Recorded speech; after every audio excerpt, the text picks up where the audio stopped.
Hello, hi, good day. My name is Mzweda Rotondwa, and I'm back again with another video that you love a lot. Today, we are talking about system analysis and design, and most of you call it SED. This is level 4.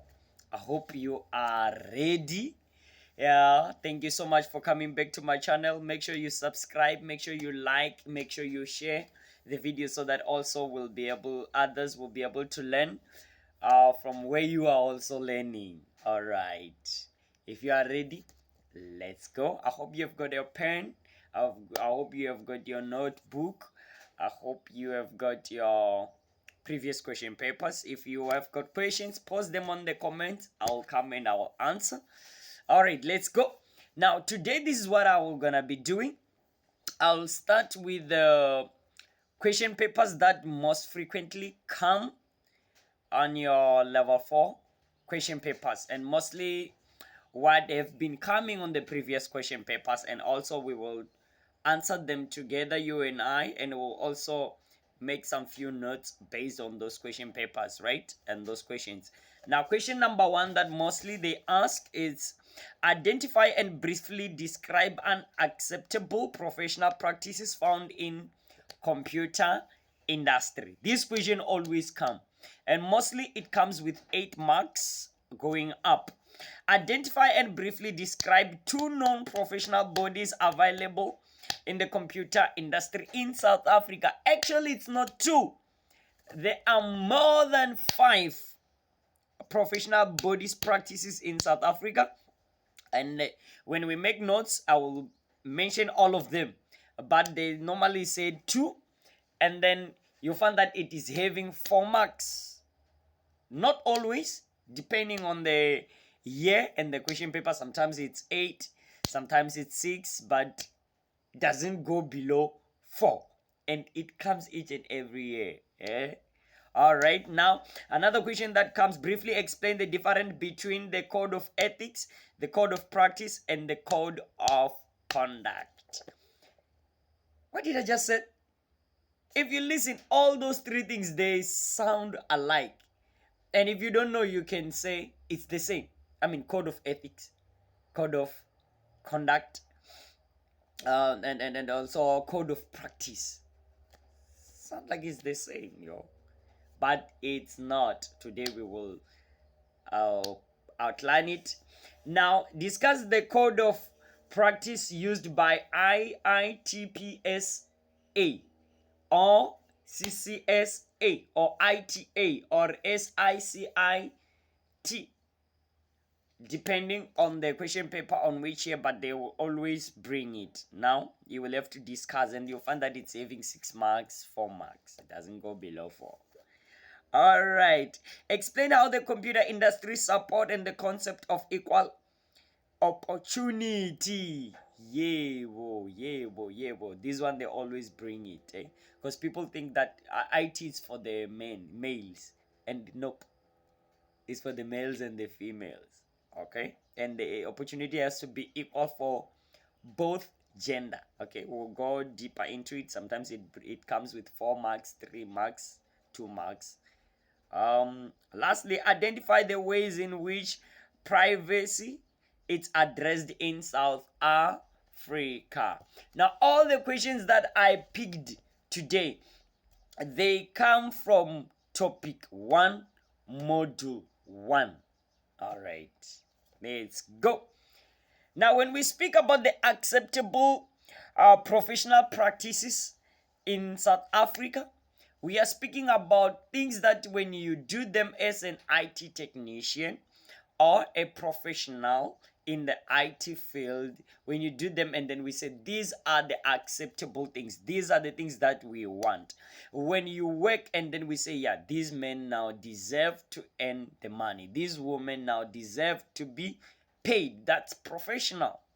All right, something that you have to be paid for, and exactly what you did, the money that you have to earn for your expertise, for your advices, that's professional. That's acceptable professional practice. You come to my inbox After seeing the video on the YouTube, and you say this, I am a lecturer from this university, from this college. I want you to help me understand this point. That's my profession. No? That's my profession. I need to earn something. I mean, from outlining it, you're coming to me with the previous question paper, maybe in computer programming, and you say, please tell me how to go about this code. And then I share the light about how you can code it. And then, yeah, I need to earn a little bit. I mean, that's my profession. Yeah. So that's an acceptable profession practice in IT. Now, earning money from developing or providing a good service or developing a software. I need to earn money from developing a software, creating a software, and also from providing a service, be it in a shop, be it online, be it practically, but needing to earn. Now, in as much as they are acceptable professional practices, they are also unacceptable professional practices. This doesn't sound like English. Unacceptable professional practice. How can we put unacceptable and professional in one sentence? And this is what they always bring in the examinations. Now, unacceptable professional practice. Still, this person is doing professional work, but in an unacceptable way. Yes, you can do professional, but in an acceptable way. When we speak about the hardware and software supply and services, you'll find that the person, let's just for an example, here's a 67-year senior citizen come to the shop and want only the internet service provider in her house or his house. And then instead of giving them maybe, let's say, router and the SIM card and the things that can give that person an internet only, and then I started to make the senior citizen person to even buy the extra things that are necessarily. So I'm providing the service, but that's an unacceptable, because I'm even making the person to buy things that are not needed. You see, that's an unacceptable practice in IT profession. Now let's talk about unacceptable practice in ICT, information communication and technology. I'm creating a system that is not even protected, creating a system that is not even providing enough security for my client. That's unacceptable. Once a client comes to you, needs something that is professional and something that is secured. All right. Now, the access to and through IT system in an unacceptable way. Look, I'm creating a software for you, and then from creating that software, I also leave a backdoor for myself to access. Okay, the software I created for you, it's best, it's working, it's professional. But leaving a back door, a door behind for me to access your information without you knowing, no, that's unacceptable. It's professional practice, but unacceptable. Now, in as much as they are acceptable and unacceptable, there are also professional bodies in South Africa that look out when it comes to the companies that are working in IT. Okay, there are bodies where that you can report to. There are bodies that you can register to. We have got a company like ICITP, Institute of Chartered IT Professionals. And in the exam, they always ask this. Now, listen. When it comes to this question, it's either they ask it on explaining the abbreviation in full, or they say mention the professional bodies in South Africa. Professional body like ITPSA, which is Institute of Information Technology Professionals in South Africa. And this is the new name. Formerly, it used to be known as CCSA. All right, Computer Society South Africa. It changes to this new name. Now we have got ITA. This one, most of people they know it. Information Technology Association of South Africa. Yeah, it's one of the best bodies.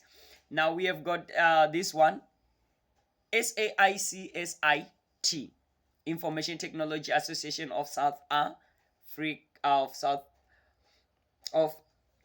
sorry, it's South African Institute of Computer Science and Information Technology. I heard that I'm saying something else there, right? Yeah. All right, now there is what we call it code of conduct, code of practice, code of ethics, and then I said they are different, right? Now let's start with the code of ethics.